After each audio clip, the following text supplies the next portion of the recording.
Break के बाद सी news Bharat में एक बार फिर से आप सभी का स्वागत है।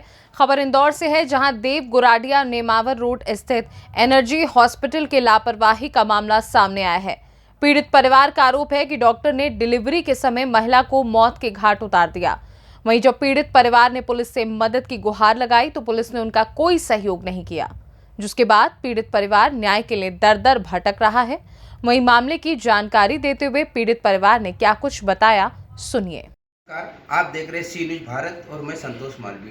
हम जहां मौजूद खड़े हैं वहां खुड़ेल रोड, नेमावर रोड 7 मील के पास खड़े हैं और यहां पर एक गरीब परिवार के साथ बहुत ही डॉक्टर की घोर लापरवाही के कारण एक बिटिया की जान जा चुकी है और इस बिटिया की शादी करीब हुए करीब में 7 या 8 महीने के लगभग की 8-9 महीने के लगभग के साल भर के लगभग की समझ सकते हैं आप उस चीज़ के लिए।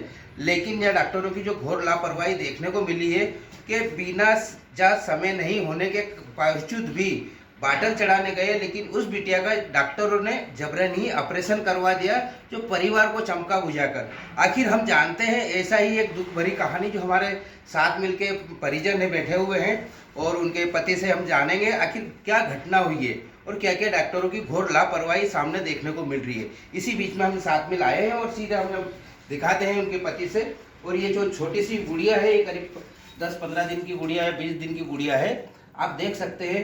और इसकी माँ, एक मासूम बच्ची की माँ चली गई, मतलब बहुत बड़ी यहाँ पर एक पहाड़ टूट पड़ा है। और ऐसे ही परिजन से आज हम मुलाकात कर रहे हैं। भाई साहब, क्या नाम है आपका? मेरा नाम सुनील केतोलिया है। क्या घटना हुई है? मेरी पत्नी थी, प्रेग्नेंट थी जी। मुझे अपने जीके हॉस्पिटल से 9 तारीख दे रखी थी। थोड़ा सा ब्लड प्रेशर और ताकत की बाटल का बोला गया था। रिपोर्टें भी नॉर्मल थी। तो वहाँ से मैडम के पास गए थे हम, एनर्जी हॉस्पिटल जो दूधिया में है, प्राइवेट हॉस्पिटल है। वहाँ पर मैडम के पास गए। मैडम ने बीपी की गोली वगैरह दी, बच्चे की धड़कनें चेक करी, सारी जाँचें चेक करी, सब ठीक थी। मैडम शाम को 6 बजे के करीब आई और पेशेंट से मिली, यानी कि मेरी पत्नी से मिली और उन्हें बताया गया कि आपका ऑपरेशन होगा। और ये मम्मी वगैरह थी वहाँ पर, मैं थोड़ा बाहर था, तो इनको बोला कि आप बस 10 मिनट में फटाफट सोच के मुझे बता दीजिए, मैं आई हूँ तो ऑपरेशन कर देती हूँ, ऑपरेशन करना पड़ेगा। मैं आया, मैंने इनसे पूछा तो मैडम ने बोला कि गंदा पानी पी सकता है बच्चा, लेटरिन कर सकता है, ऐसा उन्होंने मैडम ने बोला, जो कृष्णा मैडम थी उन्होंने ऐसा बोला और ऑपरेशन के लिए तैयारी कर दी। उसके बाद फिर ऑपरेशन जाने का 7:30 बजे हमारे यहाँ बच्ची पैदा हुई और माँ को आईसीयू में रखा गया। उसके बाद हमें माँ से मिलने नहीं दिया। हम बच्ची से आईसीयू में मिल के आए, बाकी माँ से हमको मिलने नहीं दिया। माँ से हमको ये बोला कि उनका इलाज चल रहा है, अभी नहीं मिल सकते हो। उसके बाद से 9-9:30 बजे 10 बजे के समथिंग मुझे ब्लड लेने पहुँचा दिया गया। और मैंने जब मेरे परिजनों से पूछा तो उन्होंने बोला कि कुछ हालत गंभीर है यहाँ पर। तो मैं उनकी एम्बुलेंस से जुपिटर हॉस्पिटल गया ब्लड लेने।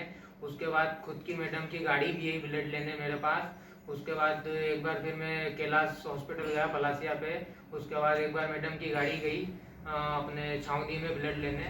उसके बाद इनको घर वालों से साइन वाइन करवा ली। और मुझे जब मैं रात को आया 3-4 बजे तो मुझे बताया गया कि दूसरा ऑपरेशन हुआ है। घर वालों ने मुझे बताया नहीं था क्योंकि मैं बाहर घूम जा रहा था इसलिए। तो उन्होंने बताया कि बच्चेदानी निकाल चुकी है, पेशेंट को बचाना था, ऐसा ऐसा मैडम ने हमको बोला था। उसके बाद से वो आश्वासन देते रहे कि आपकी मिसेज ठीक है, आपकी बहू ठीक है। उसके बाद हमें मिलने नहीं दिया गया। और हमारी मम्मी बता रही थी कि जब हम वहाँ ऊपर थे तो खून की आवाज़, ये खून का कपड़े वगैरह जो भी ये गीले वो लेके गए थे और अपनी बहू यानी कि मेरी बहू बहुत चिल्ला रही थी, ये मुझे बताया गया। उस समय के दौरान में 9 से 3 बजे तक के करीब हॉस्पिटल में नहीं था। ये चीज़ें सब घर वालों को मालूम है वहाँ की। और ये घटना हुई है और शाम को उन्होंने दूसरे दिन 8:43-45 मिनट में उन्होंने बोल दिया कि आप इनको हम नहीं बचा सकते। क्या चाहते हैं वैसे आप प्रशासन? मैं कुछ नहीं चाहता हूँ, मेरी शादी अभी हुई थी। एक तो क्या है कि जो मेरे सास ससुर है उनकी भी बच्ची वो अकेली थी, उनका भी सहारा हम दोनों ही थे।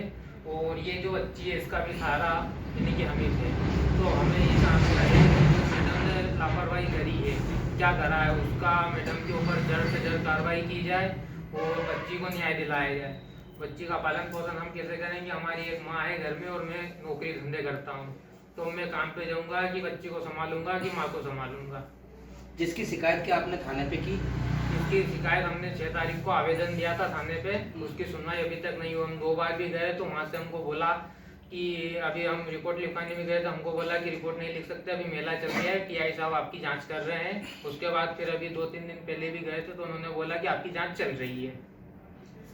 आप देख सकते हैं कि एक 4-5 महीने 8 दिन की बच्ची है और डॉक्टरों की घोर लापरवाही के कारण यहाँ पर जो बच्ची को ऑपरेशन कर दिया और जबरदस्ती यहाँ पर जो साइनें करवाई है। और हमारे बीच में एक भाई साहब उनके बड़े भैया है जो इनसे हम जानेंगे कि जो यहाँ डॉक्टरों ने जो जबरदस्ती साइन करवाई है क्या कारण रहा है सर। सर हमने सुना है यहाँ पर जो आप लोगों से साइन करवाई, क्या कारण रहा है यहाँ पर? देखिए साहब, ऑपरेशन हुआ उसके बाद में हमें तो मिलने नहीं दिया, हम वहीं थे। उसके बाद में क्या हुआ कि 11 बजे मैडम आई वहाँ पे और मैडम बोलती है कि आशा के साथ परिजन कौन है, तो हम और लड़की मतलब आशा के पिताजी हम थे वहाँ पे। उन्होंने बोला यूँ कि आपके पेशेंट का ब्लड रुक नहीं रहा है और पेशेंट को बचाने के लिए बच्चादानी निकालना पड़ेगी। तो हमने उस टाइम डिसीजन ये लिया कि आप बच्चादानी निकाल दो मगर अपना पेशेंट सेफ रहना चाहिए, बचना चाहिए। मगर जिस टाइम मैं साइन करने गया था उस टाइम पेपर मतलब कोरा था और कोरे के अलावा उस पर साइन हमने 2 पेपर पे करी थी और दूसरे पेपर उन पे हमारी फर्जी साइन उन्होंने करी है डॉक्टरों ने जी। और दूसरा क्या, हमको यही आश्वासन देते रहिए कि ठीक है। 29 तारीख के दिन हम चौहितराम हॉस्पिटल भी गए फाइल लेके कि हम दूसरी जगह इनका इलाज करवाएं। तो वहाँ हमारे जाने से पहले ही मैडम का फ़ोन पहुँच गया। तो पहले तो हम वहाँ गए थे तो वहाँ की मैडम ने बोल दिया था कि हम एडमिट कर लेंगे, एम्बुलेंस की व्यवस्था भी कर ली थी। जब मैंने कृष्णा मैडम की बात करवाई वो जूनियर मैडम से वहाँ पे, तो बाद में उन्होंने मैडम से बात करने के बाद में ये जवाब दिया मुझे कि हमारे यहाँ आईसीयू बेड, वेंटिलेटर बेड खाली नहीं है, बोले यहाँ पे नहीं हो सकता है। मतलब यहाँ से हम पहले जाने से पहले ही वहाँ कवर कर दी थी। तो मैं कुछ नहीं चाहता हूँ, मैं प्रशासन से ये चाहता हूँ कि इसकी छानबीन करे और दोषी को सजा मिले, बच्ची को न्याय मिले, बच्ची की माँ को न्याय मिले। ठीक है, आपका नाम? मेरा नाम देवीलाल केतुलिया। आप देख सकते हैं यहाँ पर परिवार बड़ा दुखी है और इसी बीच में यहाँ पर इस बच्ची को न्याय मिले, प्रशासन से ये बिल्कुल। दौर से कैमरा पर्सन पूजा हिरवे के साथ संतोष मालवीय की रिपोर्ट। फिलहाल इस खास खबर में बस इतना ही। वक्त है एक छोटे से ब्रेक का। ब्रेक के उस पार हम आपको और भी तमाम बड़ी खबरों से करवाएंगे रूबरू।